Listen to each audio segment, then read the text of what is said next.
Welcome to the channel students. तो आज की इस वीडियो में हम एक्सप्लेन करने वाले हैं एप्लीकेशंस ऑफ द डेरिवेटिव का कंप्लीट चैप्टर, जिसके के सभी फॉर्मूलाज एंड इंपॉर्टेंट प्रॉब्लम्स आपकी इस वीडियो में होने वाली है। तो आपको इस वीडियो को आखिर तक ज़रूर देखना है और सभी प्रॉब्लम्स को आप लोगों ने अच्छे से अंडरस्टैंड करना है एंड साथ में इन सभी को सॉल्व आउट करते जाना है। ठीक है, तो सबसे पहले हम इसमें ये बात के बारे में एक्सप्लेन करते हैं कि डेरिवेटिव का आखिर मतलब क्या होता है। तो इसे हम रिप्रेजेंट करते हैं dy बाई dx के साथ। इसका मतलब क्या है कि differentiation of y with respect to x। तो y यहाँ पर डिपेंडेंट वेरिएबल होता है और x यहाँ पर इंडिपेंडेंट वेरिएबल होता है, और ये हमें बताता है about the rate of change of the y this variable with respect to the x। ठीक है, कि अगर x में कुछ चेंज होगा तो उसके विद रिस्पेक्ट टू y में क्या चेंज हो रहा है, इसके बारे में ये हमें जानकारी देता है।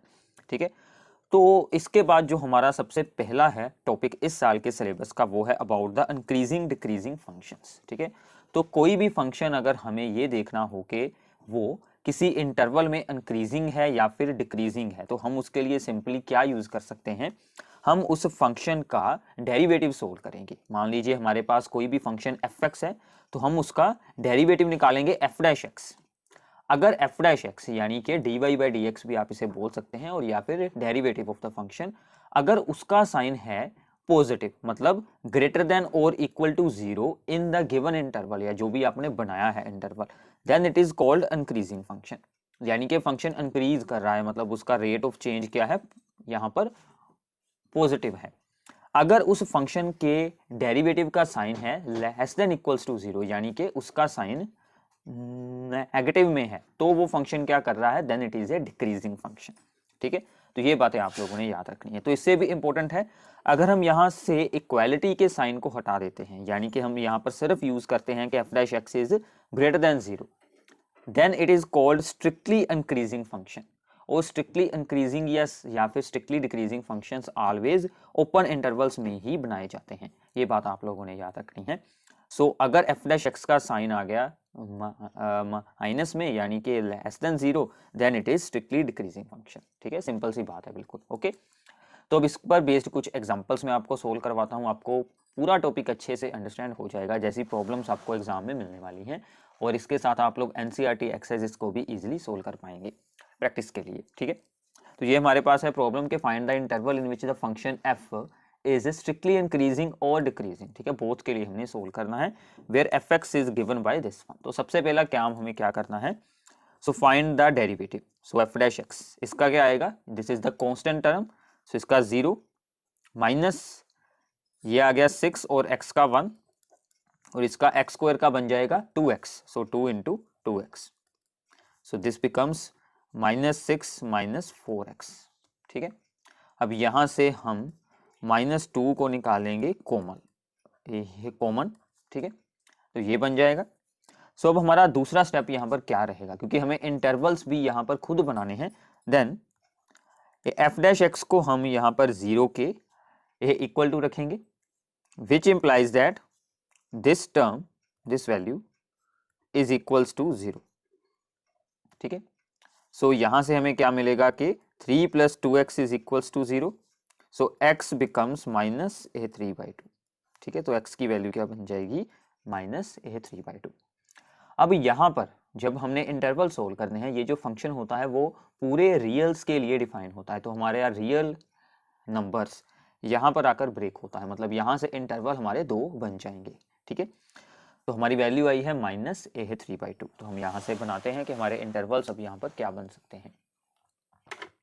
सो देयरफॉर ये जो पूरी की पूरी रियल नंबर लाइन है वो यहाँ पर आकर हुई है 2 पार्ट्स में डिवाइड, a3/2 और -a3/2। तो f'(x) का आंसर था हमारा, दैट इज द -2 3 + 2x। ठीक है, तो अब आपको इसके बाद यहाँ पर क्या करना है, एक इंटरवल ये है, एक इंटरवल ये वाला है, इस इंटरवल के बीच में से कोई भी x की वैल्यू यूज कर लें। ठीक है, कोई भी वैल्यू आप लोग यूज कर सकते हैं, मतलब कि -3/2 से छोटी वैल्यू, तो हम यहाँ से यूज कर सकते हैं -4 को, कोई भी आप लोग वैल्यू इस इंटरवल के अंदर से उठा लें। सो यहाँ पर हम ये बात, यहाँ पर हम ऐसे एक्सप्लेन करेंगे, इन इंटरवल -∞ to -a3/2, ये वाला इंटरवल है, ओपन इंटरवल रखेंगे क्योंकि स्ट्रिक्टली इंक्रीजिंग डिक्रीजिंग सोल्व कर रहे हैं। ये वैल्यू लगाएं, किस में लगानी है, एफ डैश एक्स में, तो यहाँ पर लगाएंगे, तो यहाँ पर लगाया -4, so this answer -2 into -5, so this becomes the positive value. हमें सिर्फ इससे ही मतलब है कि उसका साइन क्या आता है, so this is the positive, so F dash x is greater than 0 in this interval, therefore F is क्या आएगा, स्ट्रिक्टली इंक्रीजिंग इन -∞ टू -3/2, ठीक है, क्योंकि पूरे इंटरवल में भी वही साइन रहने वाला है। ऐसे ही इससे आगे कोई वैल्यू उठा लेते हैं, 0 उठा लेते हैं, 0 इससे ऊपर आती है, ठीक है। So in the interval -3/2 to infinity, ठीक है, अब आगे की तरफ हो गया। सो एफ डैश 0 क्या आएगा, यहाँ पर लगाएं 0, सो -2, 3 + 0, सो this becomes the negative less than 0, so therefore F is strictly decreasing. तो ऐसे आप लोग सिंपली इंक्रीजिंग डिक्रीजिंग के इंटरवल्स को सोल्व कर सकते हैं, ठीक है, सिंपल है, साथ में सोल्विंग करते जाएं। तो यहाँ पर तो सिर्फ एक ही पॉइंट आया था, तो आगे कुछ और प्रॉब्लम्स करते हैं, हो सकता है कि एक से ज़्यादा पॉइंट्स यानी कि 2 से ज़्यादा हमारे इंटरवल्स यहाँ पर बन जाए। तो फिर से ऐसी ही प्रॉब्लम है, find the intervals for the increasing and decreasing, ठीक है। तो हम सबसे पहले सोल्व करेंगे एफ डैश एक्स, इसका क्या आएगा, 3 × 2 6, और इसकी पावर बच गई स्क्वायर, यहाँ पर फिर से आ गया 6, इसकी पावर बच गई 1, और ये आ गया 36, यहाँ से आ जाएगा 6 कॉमन, x² - x - 6, इसके आप लोगों ने अब करनी है स्प्लिटिंग, तो क्या दो फैक्टर बनेंगे, 3x + 2x, तो इसके हमने बना दिए दो फैक्टर्स, तो ये बन गए x - 3 एंड x + 2, ठीक है, सिंपल सा काम है ये तो। अब हम इसको करेंगे इक्वल्स टू 0, तो क्या वैल्यूज आएंगी, एक बार इसको किया इक्वल्स टू 0 तो x आ गई 3, एक बार इसको किया तो x आ गई -2, तो ये दो वैल्यूज आई हैं। अगर हम इन दो वैल्यूज के अकॉर्डिंग इंटरवल बनाएं तो पहले ये वाली छोटी वैल्यू है, तो ये यहाँ पर आ गई मान लीजिए -2, फिर आगे आएगी 3, फिर आ गया इन्फिनिटी, और यहाँ पर है -∞। अब ये सभी इंटरवल्स हैं हमारे लिए, यहाँ पर आए तो इस इंटरवल से हम यूज़ कर रहे हैं वैल्यू दैट इज़ द -4, कोई भी और वैल्यू यूज़ की जा सकती है। इस इंटरवल में से हम यूज़ कर लेते हैं 0, और यहाँ से यूज़ कर लेते हैं 4। ये आपका रफ कम में भी हो सकता है, आपको ये चीज़ सिर्फ रिप्रेजेंट करनी है। सो सबसे पहला इंटरवल है -∞ टू -2, क्या वैल्यू यूज़ कर रहे हैं हम, -4, तो यहाँ पर लगाएं 6 -4 इंटू -3 -7, -4 + 2 दैट इज़ द -2, तो ओवरऑल आंसर क्या बन गया, माइनस माइनस प्लस, तो ग्रेटर देन 0 क्या आएगा, यहाँ पर इंक्रीजिंग आ जाएगा। फिर आ गया -2 से लेकर ये है 3 तक, ठीक है, इसमें क्या आएगा, 0 लगाएंगे वैल्यू, ठीक है, 0 हमने यूज़ किया है, तो 6 इंटू -3 इंटू 2, तो ये क्या बन जाएगा, नेगेटिव। ऐसे ही अगला इंटरवल है 3 टू इन्फिनिटी, 4 लगाएंगे, ठीक है, यहाँ पर लगाया 4, 6 into 4 - 3 1 and 4 + 2 6, positive greater than 0, तो क्या साइन आ रहे हैं, पॉजिटिव नेगेटिव पॉजिटिव। वैसे भी आप लोग याद रख सकते हैं कि हमेशा अल्टरनेटिव ही साइन से शो होते हैं, तो मतलब इंक्रीजिंग के ये दोनों इंटरवल्स होंगे, तो हम लोग इंक्रीजिंग के लिए यहाँ पर अब क्या इसका आंसर बना सकते हैं कि our function is increasing in the interval -∞ to -2 union 3 to infinity and decreasing in -2 to 3, तो ये इसका सिंपल सा आंसर बन जाएगा, ठीक है। तो वैसे तो आप लोगों को यहाँ से भी अंडरस्टैंडिंग हो गई होगी, ओके। तो सिंपल है ऐसे, मतलब अगर x की दो वैल्यूज आ गई तो फिर यहाँ पर कितने इंटरवल बन चुके हैं, 3 इंटरवल बन गए हैं, ठीक है। तो ऐसे आपको इंक्रीजिंग डिक्रीजिंग के लिए इंटरवल्स को सोल्व करना है। तो आगे चलते हैं। सो नाउ इसके बाद फिर से बहुत ही इंपॉर्टेंट प्रॉब्लम, ठीक है।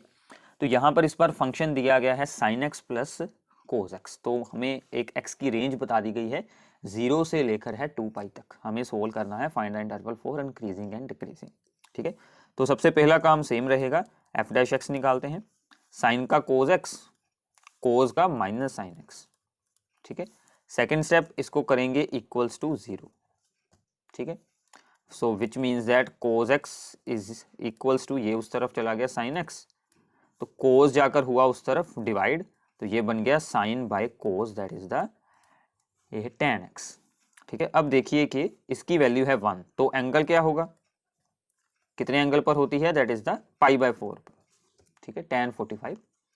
तो इसमें फॉर्मूला क्या होता है कि एक तो एंगल सेम आ जाएगा, दूसरा अब आप लोगों को याद रखना है खुद कि tan is positive in the first quadrant and in the third quadrant, ठीक है ना, थर्ड क्वाड्रेंट में होता है पॉजिटिव, तो उसके लिए क्या आएगा 180 से ऊपर एंगल, मतलब कि पाई प्लस π/4, क्योंकि हमें 2π तक एंगल्स को सोल्व करना है जिस पर वैल्यू आ रही हो 1, तो ये दो एंगल्स बनते हैं। इससे अगला क्या आएगा 2π प्लस π/4, बट वो 2π से ऊपर चला जाएगा, सो उसको हम बिल्कुल नहीं यूज करेंगे। तो फिर से हमारे दो आंसर बन चुके हैं π/4 एंड ये बन गया 4π प्लस π, दैट इज द 5π/4, ठीक है। अब इन दोनों के अकॉर्डिंग हम अपने इंटरवल्स बना लेते हैं, ठीक है। तो अब हमारे इंटरवल्स यहाँ पर क्या बन जाएंगे,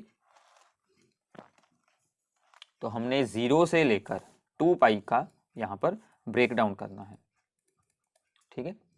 और एक वैल्यू आई है हमारी यहाँ पर π/4 और दूसरी आई है 5π/4, ठीक है।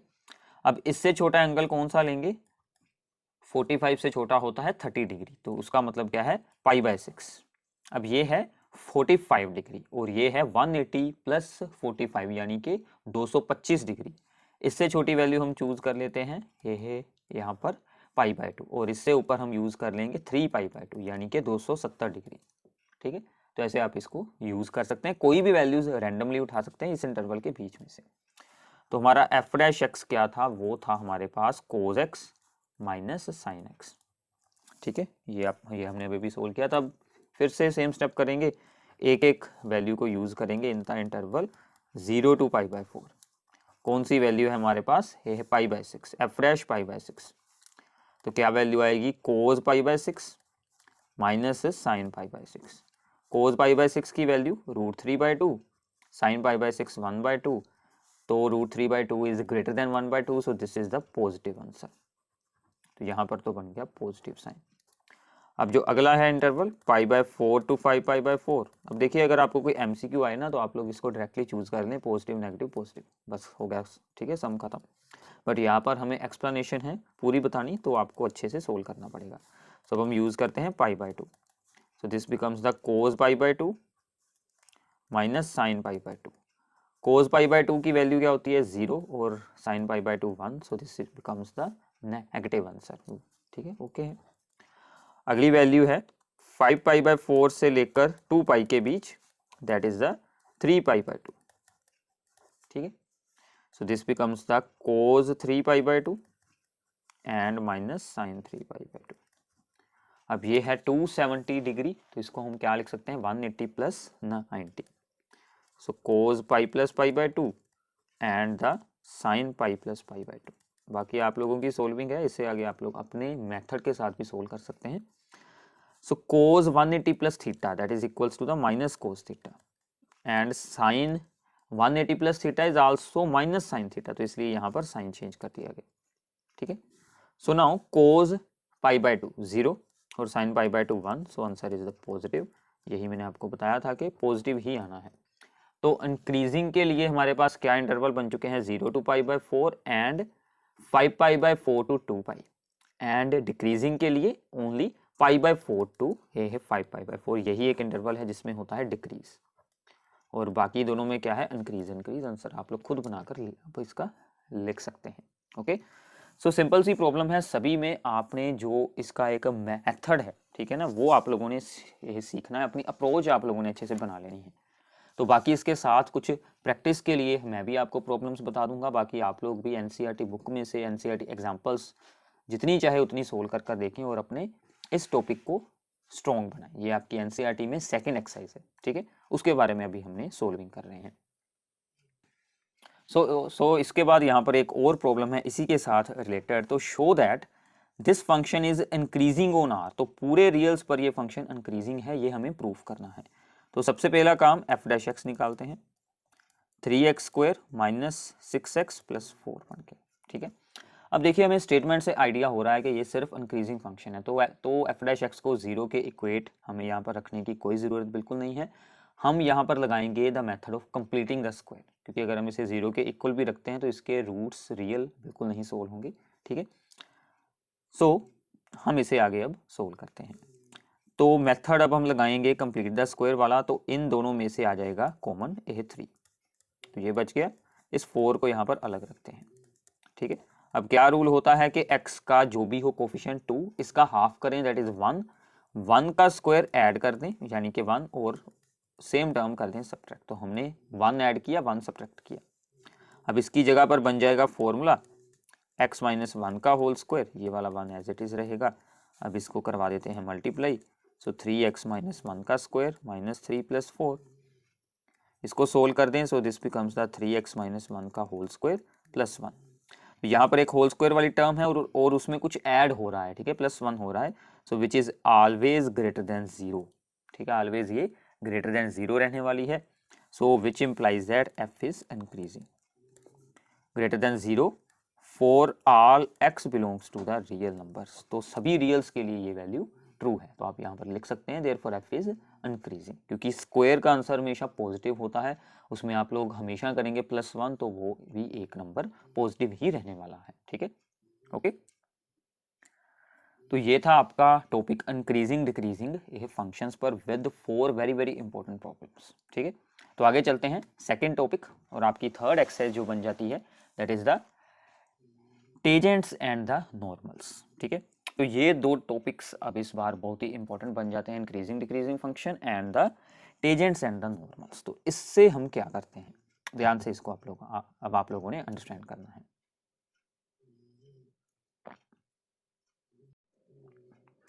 सो नाउ इसमें सबसे इंपॉर्टेंट बात है कि मान लीजिए हमें किसी कर्व की इक्वेशन दी गई है y is equals to fx, तो किसी पॉइंट पर उस कर्व के किसी पॉइंट P के ऊपर अगर हमें सोल्व करनी हो slope of the tangent line, then it is simply dy by dx की value at the point P।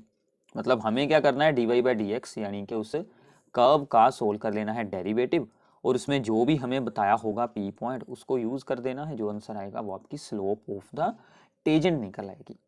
तो अगर स्लोप ऑफ द टेजेंट आ गई तो उसके परपेंडिकुलर होती है नॉर्मल, तो हम स्लोप ऑफ द नॉर्मल निकाल सकते हैं। तो अगर कोई स्ट्रेट लाइन किसी के परपेंडिकुलर हो, उसकी स्लोप क्या होती है, -1 upon slope of that line. तो -1 upon slope of the tangent dy by dx at p, ये बन जाएगी स्लोप ऑफ द नॉर्मल। ये ऐसे p साथ में उतारने का मकसद क्या है कि जो भी आपको दिया होगा पॉइंट उसकी वैल्यूज इसके बीच हमें यूज करनी है, ठीक है। तो ये आप लोग यहाँ पर एक डायग्राम की हेल्प के साथ भी इस चीज को ये अंडरस्टैंड किया जा सकता है, ठीक है। तो ये है मान लीजिए आपकी curve y is equals to fx, और यहाँ पर है मान लीजिए पॉइंट P, ठीक है। तो इस P पॉइंट पर ये बन चुकी है टेजेंट, इसकी स्लोप हमें क्या यहाँ पर आएगी, dy by dx at P, ठीक है, और इसकी स्लोप क्या बन जाएगी, -1 अपॉन dy बाई dx, ठीक है। तो ये तो सिंपल से फॉर्मूले थे। अब किसी स्ट्रेट लाइन की स्लोप है तो हम उसकी इक्वेशन भी निकाल सकते हैं। तो ये जो है ये टेजेंट लाइन ये पास हो रही है फ्रॉम द पॉइंट P, तो P हमारा क्या था, x नोड y नोड, तो उसकी इक्वेशन क्या बनेगी, y minus y naught is equals to उसकी slope into x minus x naught. ऐसे ही हम निकाल सकते हैं slope of the equation of the normal, same formula, बस यहाँ पर स्लोप चेंज करेंगे, बाकी आपका सेम काम रहने वाला है, ठीक है। तो कुछ और इंपॉर्टेंट आप लोगों को यहाँ पर बातें याद रखनी है, एक्स एक्सिस की स्लोप 0 होती है, वाई एक्सिस की इन्फिनिटी होती है। कोई भी दो स्ट्रेट लाइंस आपस में होंगी अगर पैरेलल तो स्लोप सेम होगी उन दोनों की स्ट्रेट लाइंस की, अगर वो होंगी परपेंडिकुलर तो फिर उन दोनों की स्लोप्स में क्या रिलेशन होगा, यहाँ पर m1 is equals to -1 upon m2, तो ये उसमें रिलेशन बनेगा, ठीक है। अब इस पर बेस्ड कुछ प्रॉब्लम्स को सोल्व आउट करते हैं। तो सबसे पहली प्रॉब्लम है कि find the slope of the tangent to this curve. हमें क्या सोल्व करना है, स्लोप ऑफ द टेजेंट मतलब dy by dx at the point जो भी हमें दिया होगा, at the point whose x coordinate is 2। So सबसे पहले हम निकालते हैं dy बाई dx, क्या आएगा यहाँ से 3x स्क्वायर और इसका आ गया -1। So now at x is equals to क्या वैल्यू दी गई है 2, ठीक है, यही हमें तो बताया गया है। तो dy by dx is equals to 3, x की जगह पर 2 का स्क्वायर -1, तो क्या आ जाएगा 2 का स्क्वायर 4 इंटू 3 पहले -1 11। So therefore slope of tangent क्या बन जाएगी, slope of tangent is equals to 11। यही होती है dy by dx at the point and it is 11। हम इसे ऐसे भी रिप्रेजेंट किया जा सकता है कि dy/dx at x is equals to 2 is the slope of the tangent. ठीक है, तो हम इसे ऐसे भी लिख सकते थे। ठीक है, जस्ट ए रिप्रेजेंटेशन है, आप लोग अच्छे से याद रख सकते हैं। ओके, सो आई होप कि आपको अच्छे से अंडरस्टैंडिंग हो रही है। तो देखिए, इन्हें साथ में सोल्व करना बहुत ही ज़रूरी है। ठीक है, अगर आप इतनी प्रॉब्लम्स को अच्छे से सीख लेते हैं, आपको एक बार अप्रोच पता चल जाता है, तो आप ऐसी कोई भी प्रॉब्लम को सोल्व बाद में अपने आप खुद से ही सोल्व कर सकते हैं। Find the slope of the normal to the curve. हमें अब नॉर्मल की स्लोप फाइंड करनी है। तो इस बार हमें ये ध्यान रखना है कि हमें दी गई है पैरामेट्रिक इक्वेशन, मतलब x की इक्वेशन में है थीटा और y की इक्वेशन में है थीटा। हमें निकालना है dy/dx, तो पहले dy/d थीटा और dx/d थीटा निकालेंगे। यहाँ से सोल्व कीजिए dx/d थीटा। a यहाँ पर सबसे पहले क्या अप्लाई होगा, पावर फार्मूला 3 आगे, और कोज की पावर इससे हो जाएगी 1 माइनस, तो वो बन गई कोस स्क्वायर थीटा। अब साथ में आएगा कोज का डेरिवेटिव, क्या होता है कोज का, माइनस साइन थीटा। तो ये सिंपली चेन रूल के सभी रूल्स हैं, ये हमने पिछले चैप्टर में रीड किए हैं, तो इन्हें आप लोग जरूर पहले स्ट्रॉन्ग कर लें। नाउ dy/d थीटा सेम रहेगा। सबसे पहले हम लगाएंगे पावर फार्मूला 3 आगे, साइन की पावर बन गई 2, अब साइन का साथ में आ गया कोस थीटा। अब ये जो है value theta is equals to π/4, ये आप लोग इन दोनों के आंसर अब जब आ चुके हैं बाद में हम इसमें यूज़ कर सकते हैं, अभी भी यूज़ कर सकते हैं, इनको डिवाइड कर लें पहले, बाद में यूज़ करते हैं। ये नहीं कि आप इस वैल्यू को यहीं पर यूज़ कर इसका बाद में डेरिवेटिव निकालेंगे, वो तो जीरो बन जाएगा। ठीक है, क्योंकि वेरिएबल ही रिमूव कर देंगे ना, इसलिए ऐसा बिल्कुल नहीं करना। So dy/dx is equals to dy/d theta over dx/d theta. So this is the parametric equations में जो फॉर्मूला करते थे, इसको रखेंगे ऊपर। ठीक है, जो कुछ भी सोल्व होता होगा उसे सोल्व कर बाद में इसके बीच हम वैल्यू लिखाएंगे और फिर निकाल देंगे स्लोप ऑफ द नॉर्मल। ठीक है, तो ये सभी वैल्यूज हो गई। 3 के साथ 3, a के साथ a कैंसिल, एक हो गया कोज कैंसिल, एक हो गया साइन कैंसिल, तो क्या बचा, sine theta over cos theta, और आगे बचा एक साइन माइनस का, तो क्या आंसर बन जाएगा, this is the minus tan theta. तो हमारा dy/dx क्या बन गया, माइनस tan थीटा। अब इसमें लगाते हैं थीटा π/4। ठीक है,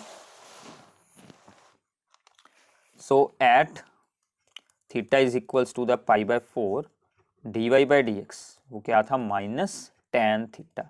सो minus tan π/4, this is the -1। So now slope of normal, अगर आपसे उन्होंने पूछी होती स्लोप ऑफ द टेंजेंट तो वो यही आ जाती।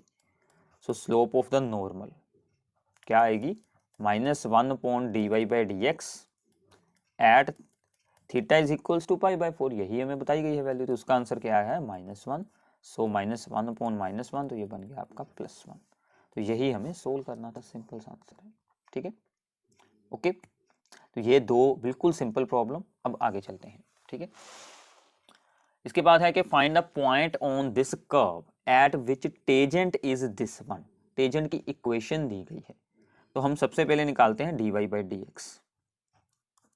ठीक है, फ्रॉम दिस वन, ये हमारी मेन है कर्व, क्या आएगा, 3x² - 11। ठीक है, सो नाउ इक्वेशन ऑफ ये टेंजेंट, उसकी इक्वेशन क्या दी गई है, y is equals to x - 11। तो यहाँ से आप लोगों ने स्लोप निकालनी है, चाहे तो आप लोग dy/dx के साथ निकालें, चाहे आप y is equals to mx + c वाले फार्मूले के साथ निकालें। तो मैं आपको dy/dx के साथ ही सोल्व करनी सिखा देता हूँ, वो यहाँ पर भी यूज़ करना है, यहाँ पर भी कर लेते हैं। तो ये बन गया 1। सो देयरफॉर स्लोप, इस स्ट्रेट लाइन की स्लोप कितनी बन गई, 1।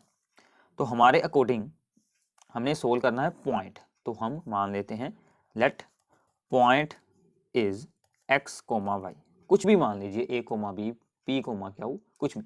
ठीक है, सो देयरफॉर हमने x y यूज किया है ताकि वो सेम ही आंसर आ जाए, हमें x को x ही यूज करते रहेंगे। ठीक है, so therefore slope of the tangent is equals to dy/dx at the given point. तो हमने इसको p पॉइंट लिख लेते हैं।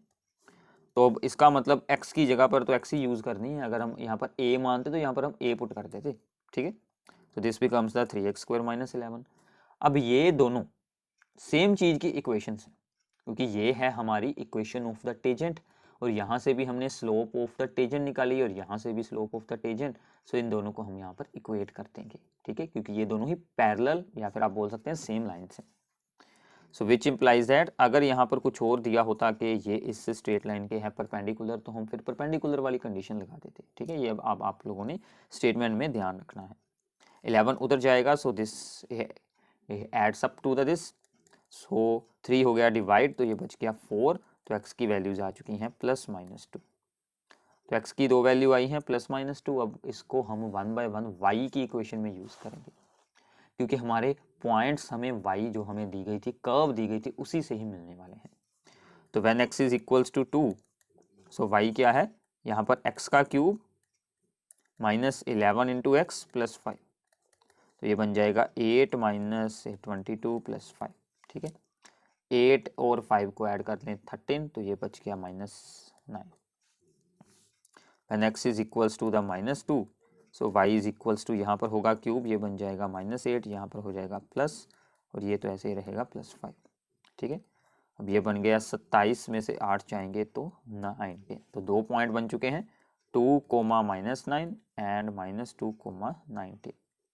इन दोनों ही पॉइंट्स पर आपकी जो है वो इक्वेशन का आंसर यही वाला मिलने वाला है, इक्वेशन ऑफ द टेंजेंट, ठीक है। तो ये बातें आप लोगों ने याद रखनी है। ऐसे मतलब रूल तो वही है ना, आपको स्लोप सोल्व करनी आती है और आपको इतना पता हो कि इक्वेट किसको करना है, तो आपका इजीली काम हो जाएगा, ठीक है। तो आगे चलते हैं, कुछ और प्रॉब्लम्स करते हैं ताकि आपका कॉन्सेप्ट अच्छे से बिल्डअप हो जाए, ठीक है। फाइंड द इक्वेशन, इस बार हमें इक्वेशन निकालनी है of the tangent line to the curve this one which is perpendicular to this one. इस बार आ गई है परपेंडिकुलर, ठीक है। तो पहले इसको लिखते हैं ध्यान से, बस आपको सिर्फ बेसिक रूल्स याद रखने हैं। सबसे पहले निकालें dy/dx, तो वो क्या बनेगा 2x - 2, ठीक है। तो सबसे पहले हमने अज्यूम करना होता है लेट पॉइंट, ठीक है, p x, y, कुछ भी मान सकते हैं। सो देयरफॉर स्लोप ऑफ, कौन सी इक्वेशन सोल्व करनी है, equation of the tangent, slope of the tangent. तो क्या बनेगी dy/dx at the point this one, तो वो सेम आ जाएगा 2x - 2, ठीक है।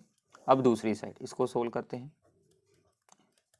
अब इसमें से भी हमें dy/dx ही निकालना है, तो 5 dy/dx, इसका बच गया -15, ये बना 0, ये 15 उस तरफ गया और हुआ 5 के साथ डिवाइड, तो ये अल्टीमेटली आंसर देगा हमें 3। एक ये स्लोप है और दूसरी ये स्लोप है। अब ये दोनों आपस में क्या है, परपेंडिकुलर, ठीक है। 2 lines are perpendicular, therefore this slope is equals to -1 upon this slope. यही रूल होता है कि m1 is equals to -1 upon m2, ठीक है। तो वो हमने लगा दिया। अब इसको हमने सिंप्लीफाई करना है, ये इस तरफ मल्टीप्लाई होगा, ठीक है, ये उस तरफ ऐड हुआ, तो -1 + 6 that is the 5, so x आ गया आपका 5/6, ठीक है। अब इस x की वैल्यू को हमें यूज करना है इन द y, तो y है हमारा x², ये रहा, यानी कि 5/6 का स्क्वायर -2 × 5/6 + 7, ठीक है। अब इसे आप लोग सोल्व करें और इसका आंसर निकालें, तो इसका आंसर आपका सोल्व करने के बाद आपको मिल जाएगा 7/36, ठीक है। ये आप लोगों ने खुद करना है। अब x की वैल्यू आ गई 5/6 और इसकी आ गई है 7/36। अब x की वैल्यू यहाँ पर यूज कर स्लोप भी निकाल लें, ठीक है। बाकी आप लोग स्लोप यहाँ से भी यूज कर सकते हैं, यही आंसर आएगा -1/3, ठीक है। तो स्लोप भी हमारे पास है, ओके, -1/3 xy के, पॉइंट भी है, तो हमारा बन चुका है पॉइंट 5/6, 7/36, एंड स्लोप है हमारे पास -1/3। Therefore equation of the tangent, यहाँ पर आपको पूरा लिखना है, equation of the tangent is क्या बनेगी, y - y1 is equals to slope into x - x1, ठीक है। तो आगे आपको इस पूरी टर्म को कर देना है सिंप्लीफाई, तो आपका आंसर मिल जाएगा, ओके। तो ऐसी प्रॉब्लम्स भी बहुत बार एग्जाम में पूछी जाती हैं, ठीक है। तो एक और प्रॉब्लम इसी पर बेस्ड हम सोल्व करते हैं। सो नाउ अब है हमारे पास यहाँ पर प्रॉब्लम के find the equation of the normal to this curve at this point. तो हमें फाइंड करनी है इक्वेशन ऑफ द नॉर्मल, तो इसके लिए हमें सबसे पहले फाइंड करनी होगी स्लोप ऑफ द नॉर्मल। तो हम सबसे पहले सोल्व करेंगे dy/dx को, ठीक है। तो इसका क्या आएगा 4x³ देन इसका आ जाएगा 3 इंटू 6 दैट इज 18x², इसका आ जाएगा 13 इंटू 2 26x, और इसका आ जाएगा -10। ठीक है, तो ये हमने सोल्व कर लिया dy/dx। अब इसकी हम वैल्यू सोल्व कर लेंगे एट दिस पॉइंट। तो यहाँ से हम x की वैल्यू लगाएंगे 1। ठीक है, so at x is equals to 1, dy/dx की वैल्यू क्या बनेगी, यहाँ पर लगाएंगे 1। सो 1 का क्यूब 1, -18 इंटू 1 का स्क्वायर 1, 26 इंटू 1 दिस 1। तो इनको सोल्व करते हैं, 4 + 26 30, और ये दोनों ऐड हो जाएंगे 28। सो दिस बिकम्स द 2। ठीक है, सिंपल है। So now slope of normal, normal की स्लोप का क्या फॉर्मूला होता है, -1 dy/dx at the given point, जो कि हमें दिया गया है x इज इक्वल्स टू 1। ठीक है, इसकी वैल्यू क्या आई है 2, सो this becomes the -1.2। Okay, so now point हमें बताया गया है 1,3 और स्लोप आ चुकी है यहाँ पर -1/2। So therefore equation of normal, equation of the normal becomes क्या बन जाएगी, y - y1 that is the 3 is equals to the slope, ठीक है, into x - x1 that is 1।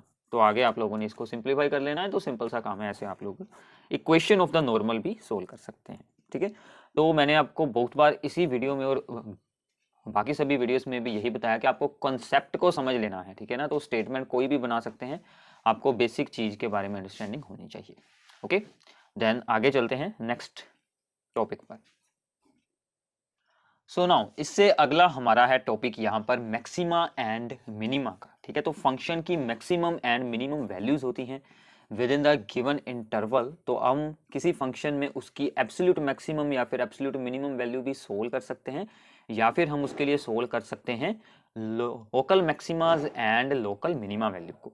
उसका मैं आपको रूल बताऊंगा। ठीक है, तो अगर आपको इसकी डीपली अंडरस्टैंडिंग करनी है कि ये चीज़ें होती क्या हैं, तो उसके लिए मैंने एक पूरी सीरीज बनाई हुई है एनसीईआरटी प्रॉब्लम्स की और विद डीप कॉन्सेप्ट की अंडरस्टैंडिंग के लिए, वो आप लोग अलग से देख सकते हैं। बट यहाँ पर मैं आपको सिर्फ इसके रूल्स से ही सिखाने वाला हूँ। ठीक है, तो 2 रूल्स होते हैं। सबसे पहले हम अप्लाई कर सकते हैं फर्स्ट डेरिवेटिव टेस्ट, जो कि रेयरली यूज होता है अगर सेकंड डेरिवेटिव वाला फेल हो जाए तो। ठीक है, इसमें क्या है कि हमें सबसे पहले निकालना है यहाँ पर f'(x), उसको करना है इक्वल्स टू 0।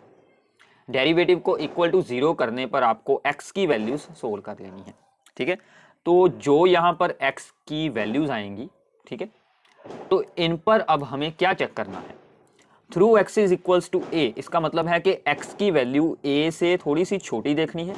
मान लीजिए ये a है, a से थोड़ी सी छोटी वैल्यू और a से थोड़ी सी ऊपर वैल्यू, मान लीजिए यहाँ पर 2 है, सो 2 से थोड़ी सी छोटी और 2 से थोड़ी सी बड़ी वैल्यू। उस पर हमें ये चेक करना है कि f'(x) यानी कि इस डेरिवेटिव के साइन क्या हैं। अगर यहाँ पर साइन है पॉजिटिव और बाद में हो जाता है negative, then it is the point of local maxima. तो वहाँ पर लोकल मैक्सिमा होगा। कुछ ऐसी बात होगी कि पहले वो फंक्शन इंक्रीज कर रहा है और बाद में डिक्रीज हो चुका है, इसका मतलब ये क्या हो जाएगा, point of the local maxima. और यहाँ पर उसका डेरिवेटिव 0 होता है। ठीक है, ओके, तो ऐसे ही आगे है, अगर थ्रू x साइन चेंज हो रहा हो डेरिवेटिव का from the negative to the positive, then वो क्या बन जाएगा, point of the local minima. ठीक है, तो ऐसे आप लोग इसके साथ सिर्फ आपको साइन चेक करने हैं, इसके साथ आप लोग साइन चेक कर सकते हैं, बट ये रेयरली यूज होगा। ठीक है, बहुत ही मुश्किल से ऐसी आपको प्रॉब्लम्स मिलती हैं बुक में जिसमें ये यूज होना हो। अगर आपको स्पेशल आएगा कि आपको यही अप्लाई करना है, फिर आप लोगों ने अप्लाई करना है, अदरवाइज हम अप्लाई करते हैं सेकेंड डेरिवेटिव टेस्ट, क्योंकि उसकी सोल्विंग ईजी होती है। ठीक है, तो सेकेंड डेरिवेटिव में हम क्या करते हैं, सेकेंड डेरिवेटिव टेस्ट में तो सिंपल सी बात है, solve x for the f'(x) is equals to 0 के लिए हम x की वैल्यूज को सोल्व कर लेंगे। ठीक है, जैसे कि उधर किया था। अब इसके बाद हमें क्या करना है, हमें सोल्व करना है डबल डेरिवेटिव। ठीक है, मतलब सेकंड ऑर्डर का डेरिवेटिव, मतलब f'(x). ठीक है, उसमें हमें इन वैल्यूज को यूज करना है। मान लीजिए a पॉइंट लगाएं, अगर हमें a के बारे में मैं आपको बता देता हूँ, तो ऐसे ही सेम b और c पर होगा। ठीक है, अगर a इसमें यूज करने पर f'(x) की वैल्यू पॉजिटिव है, इसकी वैल्यू सिर्फ सोल्व करनी है। अगर वो पॉजिटिव है then it is a point of the local minima. अगर उसकी वैल्यू है 0 से छोटी यानी कि नेगेटिव है then it is a point of local maxima. Opposite है, याद रखिए, अगर है पॉजिटिव तो लोकल मिनिमा, अगर है नेगेटिव तो लोकल मैक्सिमा। ये याद रखना है अच्छे से, ठीक है। तो यही यूज कर हम आगे की कुछ प्रॉब्लम्स को सोल्व करने वाले हैं, ठीक है। तो स्टेप बाय स्टेप आप लोगों को अंडरस्टैंडिंग हो जाएगी कि हमें क्या क्या सोल्व करना पड़ता है। So this is our problem. Find the local maxima and local minima. Also find the local maximum and minimum values भी हमें बाद में सोल्व आउट करनी है। So सबसे पहले डेरिवेटिव क्या आएगा, 3x स्क्वायर माइनस ये हो गया 2 × 6 प्लस 9। बाद में आपको बनाने हैं इसी के फैक्टर्स, तो इसमें से आएगा कॉमन ये 3x square minus 4x plus 3। तो ये बन गया आपका यहाँ पर x minus a3 and x minus 1। तो फैक्टर्स तो बना लेंगे ना, बहुत ही इजी काम है, okay. So therefore f dash x is equals to 0 रखेंगे, तो which implies that this expression is equals to 0। So यहाँ से हमें क्या मिलेगा, एक तो x की वैल्यू मिल चुकी है हमें यहाँ पर a3 और दूसरी मिल जाएगी 1। तो ये दो वैल्यूज आ चुकी हैं। हमें अब ये देखना है कि इनमें से कौन है लोकल मैक्सिमा का पॉइंट और कौन है लोकल मिनिमा का पॉइंट। उसके लिए हम क्या करेंगे, डबल डेरिवेटिव निकालेंगे। Double derivative f double dash x, ठीक है। इसका होगा दोबारा से यहीं पर अप्लाई करें, यहाँ पर तो फिर प्रोडक्ट रूल अप्लाई होगा, वो हमारे लिए मुश्किल है। यहाँ पर आप लोग सीधा इसी का ही आंसर यहाँ पर डेरिवेटिव कर लिखते हैं। 3 × 2 तो ये बन गया 6x, ये बन गया -12। तो 1 बाय 1 ये यूज करते हैं वैल्यूज। तो सबसे पहले at x is equals to 3, तो क्या वैल्यू बनेगी, f डबल डैश 3 यहाँ पर लगाएंगे, 6 × 3 -12। सो this becomes the 18 - 12 that is 6 that is greater than 0। So point of local क्या बताया था मैंने आपको, अगर आएगा पॉजिटिव तो ऑपोजिट लोकल मिनिमा, ठीक है। So x is equals to 3 is point of local minima. आपको एंड में अच्छे से आंसर बनाकर लिख देना है। At x is equals to 1 f double dash 1, तो यहाँ पर लगाएं 6 × 1, ये बन गया -6। This is the less than 0, so this is the point of local maximum, ठीक है। अब हमारे पॉइंट्स तो सोल्व हो चुके हैं, अब हमें निकालनी है लोकल मैक्सिमम वैल्यू। वो आपकी आएगी, लोकल मैक्सिमम वैल्यू आ रही है x इज इक्वल्स टू 1 पर। तो आपको ये x की वैल्यू अपने फंक्शन में यूज करनी है। यहाँ पर बहुत सारे बच्चे मिस्टेक कर जाते हैं, जब हमें लोकल मैक्सिमम या लोकल मिनिमम वैल्यू फंक्शन की सोल्व करनी है तो फंक्शन में आपको वैल्यू यूज करनी है जो भी आपकी x की आई है। तो यहाँ पर लगाएं x की वैल्यू, तो ये बन जाएगा f(1). तो आपने खुद सोल्विंग करनी है, ऐसे आपने लोकल मिनिमम वैल्यू सोल्व कर बतानी है। उसके लिए आपने फंक्शन में x इज इक्वल्स टू लगा देना है 3, ठीक है, यहाँ पर इस यह फंक्शन की वैल्यू में, ओके। इतना काम तो खुद हो सकता है ना, सिंपल है। तो ऐसे आपको ये वाली प्रॉब्लम को सोल्व आउट करना है। तो ये आपको MCQ बनाकर या फिर कोई भी ऐसी प्रॉब्लम बनाकर भी यहाँ पर पूछा जा सकता है कि इनमें से कौन सा है पॉइंट ऑफ लोकल मैक्सिमा या फिर लोकल मिनिमा, या इसकी लोकल मैक्सिमम क्या वैल्यू आएगी, लोकल मिनिमम क्या वैल्यू आएगी। तो कोई भी प्रॉब्लम ऐसी वो बना सकते हैं, आपको कॉन्सेप्ट को समझ लेना है, ठीक है। तो आगे चलते हैं, सेकेंड प्रॉब्लम करते हैं इसी टॉपिक पर बेस्ड। सो नाउ इससे अगली प्रॉब्लम बहुत ही इंपॉर्टेंट है। इसमें हम सोल्व करने वाले हैं absolute maximum and absolute minimum. जब एब्सोल्यूट आ जाए तो आपको एक इंटरवल भी साथ में जरूर बताया होगा, क्योंकि absolute maximum absolute minimum values intervals में ही बनाई जा सकती हैं। तो सबसे पहला काम हमारा सेम रहेगा, f डैश x निकालेंगे, साइन x का डेरिवेटिव कोज x, कोज का माइनस साइन x, ठीक है। तो second step f dash x को हम करेंगे इक्वल्स टू 0, तो क्या बन जाएगा, cos x minus sine x is equals to 0। तो ये बन गया cos x is equals to sine x, तो ये उधर जाके होगा डिवाइड, तो ये बन जाएगा tan x is equals to 1। अब हमारा इंटरवल है ओनली 0 to पाई, तो इस इंटरवल में तो ऐसा एक ही एंगल मिलता है, दैट इज द tan π/4 यानी कि 45 डिग्री। तो यही एक हमारे पास है पॉइंट। अब यहाँ से आपको अच्छे से अंडरस्टैंडिंग करनी है। अगर हमें यहाँ पर ये पूछा जाता कि find the point of local maxima या फिर लोकल मिनिमा, या फिर सिंपली हमें ये पूछा जाता कि इसमें मैक्सिमम या फिर मिनिमम वैल्यूज को सोल्व किया जाए, ठीक है। तो हम यहाँ पर सेकंड डेरिवेटिव निकाल कर उसमें इस वैल्यू को यूज कर देखते हैं कि क्या उसका साइन आता है पॉजिटिव या फिर नेगेटिव। बट अगर आप लोगों को यहाँ पर एब्सोल्यूट मैक्सिमम मिनिमम वैल्यूज पूछी गई हैं तो आपने सिंपली x की वैल्यूज निकालनी है, चाहे 2 आए, 3 आए, 4 आए, जितनी भी वैल्यूज हैं ये सभी वैल्यूज और साथ में इंटरवल के एंड पॉइंट्स, ये सभी हम यहाँ पर अब यूज करेंगे। एक तो हो गई x is equals to π/4, interval के end points 0 and the pi. ठीक है, तो इन सभी को हम यूज करने वाले हैं। यूज हम इनका क्या करेंगे, इन पर हम f की वैल्यू निकालेंगे, हमारे मेन फंक्शन की वैल्यू निकालेंगे। ठीक है, तो सबसे पहले f ऑफ द π/4, तो ये क्या बन जाएगा sin π/4 प्लस cos π/4। sin π/4 की वैल्यू क्या होती है 1/√2, cos π/4 की वैल्यू भी होती है 1/√2, सो दिस बिकम्स 2/√2, तो 2/√2 क्या बन जाएगा ओनली √2। ठीक है, एक सोल्व हो गया। अब ऐसे ही जीरो पुट करते हैं, तो sin 0 plus cos 0, sin 0 is 0 और cos 0 बन जाएगा 1। ठीक है, ऐसे ही ये वाली वैल्यू लगाते हैं, f ऑफ द ये है पाई, sin पाई प्लस cos पाई, तो ये होता है 180 डिग्री, sin पाई 0 और cos पाई क्या होता है -1, तो ये बन गया -1। अब आप लोग यहाँ पर खुद ही इनमें से एक वैल्यूज को चूज करें, कौन सी सबसे हाईएस्ट वैल्यू है, तो √2 सबसे हाईएस्ट हुई और सबसे छोटी कौन है -1, तो इसका मतलब कि absolute maximum value is equals to √2 at x is equals to π/4। ठीक है, और absolute minimum value is equals to the -1 at the point x is equals to a pi, तो ये आपका आंसर बनेगा। तो ये रूल उस टाइम पर हमने यूज किया है जब एब्सोल्यूट पूछी गई हो, कोई सेकंड डेरिवेटिव या फिर फर्स्ट डेरिवेटिव रूल्स को अप्लाई करने की जरूरत आपको बिल्कुल नहीं है।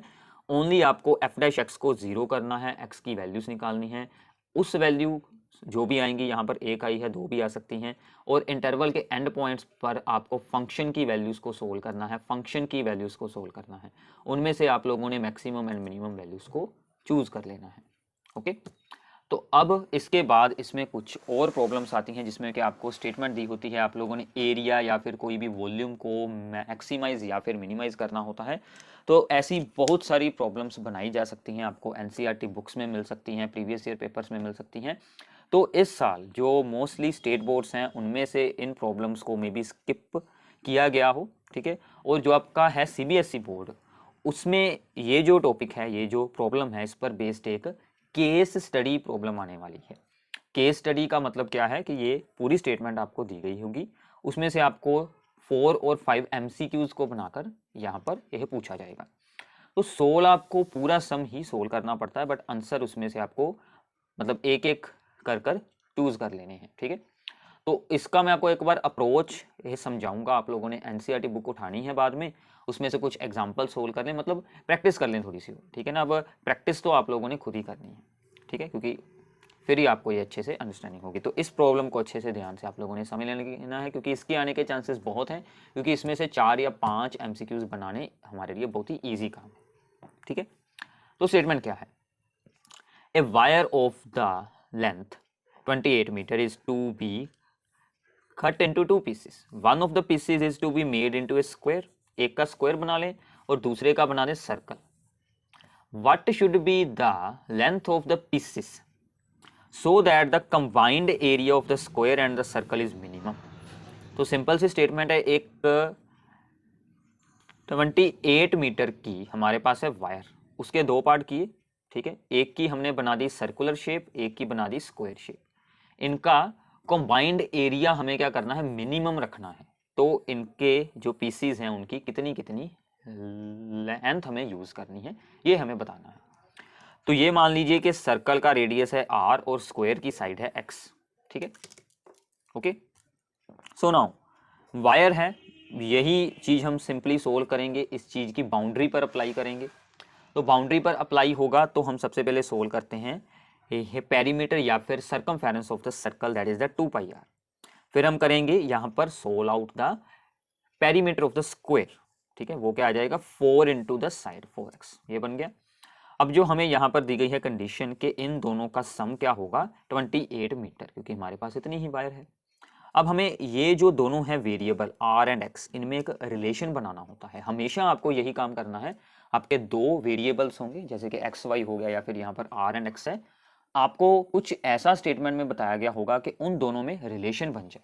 ठीक है, तो हमने यहाँ से आर को सोल्व कर लिया इन टर्म्स ऑफ एक्स। तो अब आपको एग्जाम में एमसीक्यू ऐसा भी बनाया जा सकता है कि what is the radius of the circular part in terms of the side of square, या फिर आपको आर और एक्स भी वहां पर बताए हो सकते हैं और आर और एक्स में रिलेशन पूछ सकते हैं, तो यहाँ से एक एमसीक्यू बन जाएगा। Then combined area, so now area of the circular region is pi r square and area of the square is side का स्क्वायर। अब यहाँ पर r की जगह पर हम ये वाली वैल्यू यूज कर लेंगे, इसको हम करेंगे सिंप्लीफाई, तो ये हमारे पास आ जाएगा, यहाँ पर हमने r की जगह पर ये वाली वैल्यू लगाई है तो इसका स्क्वायर हो गया। ठीक है, तो इसको अब हम करेंगे यहाँ पर सिंप्लीफिकेशन, तो सिंप्लीफिकेशन होने के बाद ये कुछ ऐसी वैल्यू हमारे पास बन जाएगी। ठीक है, तो अब आपको ये भी चीज एग्जाम में एज ए एमसीक्यू पूछी जा सकती है कि what is the value of the combined area in terms of x या फिर इन terms of the side of the square. ठीक है, तो आप इसको आगे भी सोल्व कर सकते हैं बट हमें यहाँ पर जरूरत बिल्कुल नहीं है क्योंकि हमें इसका करना है डेरिवेटिव। अब जो चीज हमें यहाँ पर एरिया को क्या करना है, मिनिमाइज करना है, यही है ना उन्होंने कहा हुआ कि combined area is to be minimum. ठीक है, अब हमें जिस चीज को भी मिनिमाइज करना हो, मैक्सिमाइज करना हो, वो हमने सोल्व कर ली in terms of one variable only, x की टर्म्स में या फिर आर की टर्म्स में भी आप लोग कर सकते हैं। So now differentiate it with respect to x या फिर जो भी आपका यहाँ पर वेरिएबल है, तो इसका हमने किया डेरिवेटिव, ये बन गया। फिर आगे सेम रूल है, इसको करेंगे इक्वल्स टू जीरो। ठीक है, इसको किया इक्वल्स टू जीरो, ये वाली टर्म उस साइड पर चली गई तो ये फॉर्म हो गया, ये मल्टीप्लाई हुआ इस तरफ तो इसको एक्सपैंड करेंगे तो आपको x की वैल्यू सोल्व कर लेनी है। ठीक है, तो इसको इक्वल्स टू जीरो होने के बाद हमारे पास x की वैल्यू आ चुकी है। ठीक है, so this is our x। अब हमें ये चेक करना है कि इस x की वैल्यू पर एरिया मिनिमम है या फिर मैक्सिमम है। उसके लिए क्या करेंगे, सेकेंड डेरिवेटिव टेस्ट अप्लाई करेंगे। तो पहले हम निकालेंगे यहाँ से second derivative D square a by d x square, तो ये हमने यहाँ से सोल्व किया है, इसका बन गया ओनली -2, इसका बन जाएगा +2। ठीक है, इसको किया सिंप्लीफाई तो ये तो हमारे पास ये आंसर बन गया। सो this is always positive value, चाहे x की वैल्यू ये हो चाहे इसकी में कोई भी वैल्यू आप लोग यूज कर लें। So at x is equals to this one, so d square a by d x square is always positive. तो अगर होगा पॉजिटिव तो एरिया क्या बन जाएगा, मिनिमम, ऑपोजिट होता है। So therefore a is minimum at x is equals to this one. अब ये भी एमसीक्यू में आपसे पूछा जा सकता है कि what is the side of square अगर यहाँ पर एरिया हो मिनिमम, तो ये बन गई साइड ऑफ स्क्वायर। अब साइड ऑफ स्क्वायर की वैल्यू जो है हम वो आर में यूज कर देंगे, जो हमने आर का रिलेशन सोल्व किया हुआ है। तो आर और एक्स में क्या रिलेशन था, दिस वन, तो यहाँ पर एक्स की जगह पर यूज कर दें वैल्यू, तो इसको करेंगे सोल्व तो ये बन गया आर। अब ये भी एक एमसीक्यू में हमसे पूछ सकते हैं कि what is the radius of the circular part, ठीक है, जिसके साथ के एरिया हो जाए मिनिमम। तो आर और एक्स तो आ गए, बट हमने क्या सोल्व करना था, लेंथ ऑफ द पीसेस। तो एक पीस की हमने बनाया था सर्कल, ठीक है, तो सर्कल में कितना यूज हुआ है, 2πr, जितना उसका सर्कमफेरेंस होगा। सो यहाँ पर r की यूज कर दें वैल्यू, सो 2 × 14, सो ये बन जाएगा। और दूसरी तरफ बनेगा 4x स्क्वायर के लिए, तो स्क्वायर पीस की कितनी होगी टोटल लेंथ, 4 × x, तो x के साथ यहाँ पर x की वैल्यू को 4 के साथ मल्टीप्लाई कर दें। तो ऐसे आपको हर एक स्टेज में अलग अलग चीज़ें सोल्व होकर आ रही हैं, तो ऐसे आप लोग इस प्रॉब्लम को सोल्व कर सकते हैं। तो ये आपको एक अप्रोच बताना था मैंने कि इसमें क्या क्या स्टेप्स होते हैं। सबसे पहले दोनों वेरिएबल्स में रिलेशन बनाएं, देन जिस वैल्यू को आप लोगों ने मैक्सिमाइज या फिर करना हो मिनिमाइज, उसकी वैल्यू को दोनों में से एक वेरिएबल की फॉर्म में सोल्व आउट कर लें, उसका करें डेरिवेटिव को करें इक्वल्स टू 0 और वहाँ से x की या जो भी आपका वेरिएबल है उसकी वैल्यू निकालें। उस पर आपको देखना है डबल डेरिवेटिव का साइन पॉजिटिव आएगा तो बन जाएगा मिनिमम, तो ऑपोजिट होगा तो बनेगा मैक्सिमम। तो उसके बाद आप लोग इसे सोल्व आउट कर सकते हैं। सभी में सेम कॉन्सेप्ट अप्लाई होगा, तो ज़्यादा से ज़्यादा प्रॉब्लम्स को सोल्व करें, प्रैक्टिस करें। तो इस वीडियो को पहले अच्छे से आप लोगों ने अंडरस्टैंड कर लेना है। तो मैं आपको बहुत ही जल्द प्रैक्टिस के लिए कुछ मोस्ट इंपॉर्टेंट प्रॉब्लम्स की एक फाइल इसी वीडियो के डिस्क्रिप्शन में प्रोवाइड करूंगा। वो सभी प्रॉब्लम्स आप लोगों ने सोल्व कर देखनी है, तो आपकी बहुत ही अच्छे से प्रेपरेशन हो जाएगी। So thanks for watching this video. अपने सभी फ्रेंड्स के साथ इन वीडियोस को शेयर करें। सभी चैप्टर्स की वन शॉट रिविजन्स ऐसे ही अपलोड होती रहेंगी। सो अप टू इंटेग्रल हमारा इसके साथ हो जाएगा complete, and vectors and 3D की ऑलरेडी अपलोड हुई है वीडियो। तो हमारे सिर्फ रिमेनिंग चैप्टर्स हैं differential equation, application of integral या फिर प्रोबेबिलिटी, एंड आप लोग कह सकते हैं कि LPP वगैरह, ये सभी कुछ है रिमेनिंग चैप्टर्स तो ये भी बहुत ही जल्दी अपलोड हो जाएंगे।